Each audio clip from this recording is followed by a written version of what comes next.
In the heart of the ancient world, where the sun kissed the hills of Jerusalem, two women, Hephzibah and Beulah, stood at the threshold of a new era. Their names, rich in meaning, echoed the very essence of the promises that God had woven into the fabric of their lives and the city they called home. Hephzibah, whose name meant, "My delight is in her," embodied the joy and hope that God felt for his people.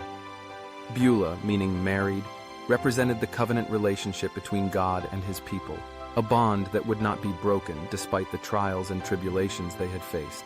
Before we continue, just a reminder to like this video, subscribe to our channel, and hit that notification bell.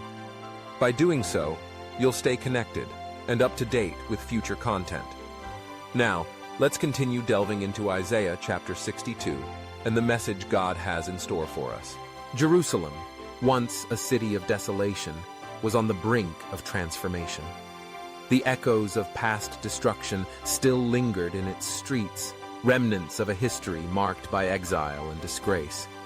Yet, the words of the prophet Isaiah rang out with a promise that would reshape the very identity of the city. "You will be called by a new name that the mouth of the Lord will bestow," Isaiah declared, envisioning a Jerusalem that would no longer be known as deserted or desolate. Instead, it would be called Hephzibah and Beulah, a city that reflected the glory of God and the joy of his people.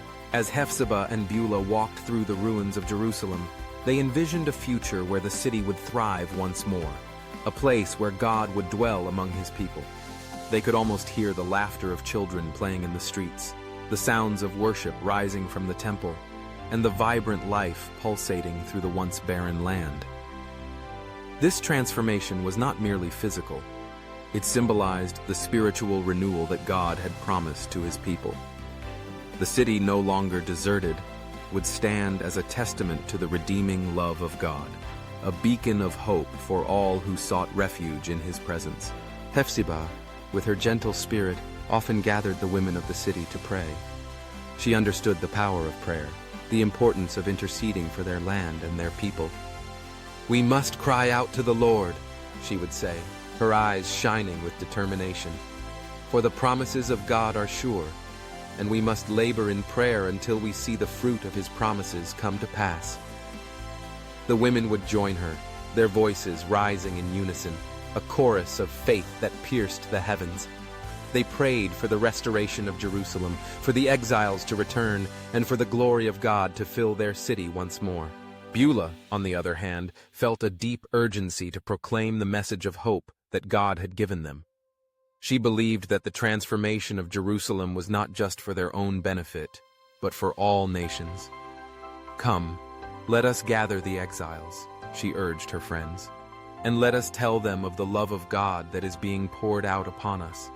We must share the good news of our God who delights in us, who has promised to be with us forever." Her heart burned with the desire to see others experience the joy of belonging, the assurance that they were not forgotten, but cherished and loved. Together, Hephzibah and Beulah exemplified the dual response to God's promises, prayer and proclamation. They understood that the fulfillment of God's plans required fervent intercession and an unwavering commitment to share his love with the world. They realized that God had not only called them to be recipients of his grace, but also to be vessels through which his grace could flow to others. As they continued their work, the transformation of Jerusalem began to take shape.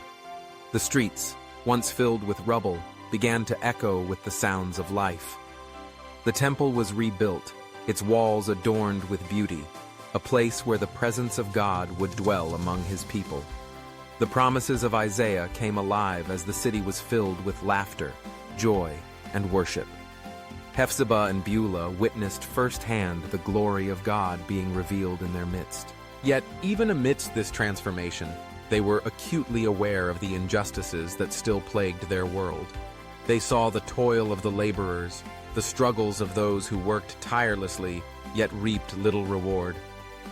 "Lord," Hephzibah prayed, "may our city be a place where justice flows like a river, where the fruits of labor are enjoyed by all."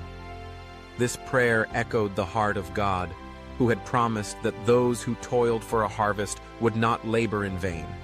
It was a reminder that the work of restoration was ongoing, and they were called to be partners in that work. As the days turned into months, the city flourished, and the message of hope spread beyond its walls. Hephzibah and Beulah became known as the voices of encouragement, urging their fellow citizens to share the good news of God's love with the nations. They organized gatherings, inviting people from all walks of life to come and experience the joy of worship. "Let us proclaim the greatness of our God," Beulah would say, her voice ringing with conviction. "For he has not only redeemed us, but has called us to be a light to the nations." In their hearts, Hephzibah and Beulah knew that the transformation of Jerusalem was just the beginning. The city, now adorned with the beauty of God's presence, was a reflection of the redeemed people of God. They understood that this new identity came with a calling, to be ambassadors of hope, to labor in prayer, and to proclaim the good news of God's transformative love to the ends of the earth.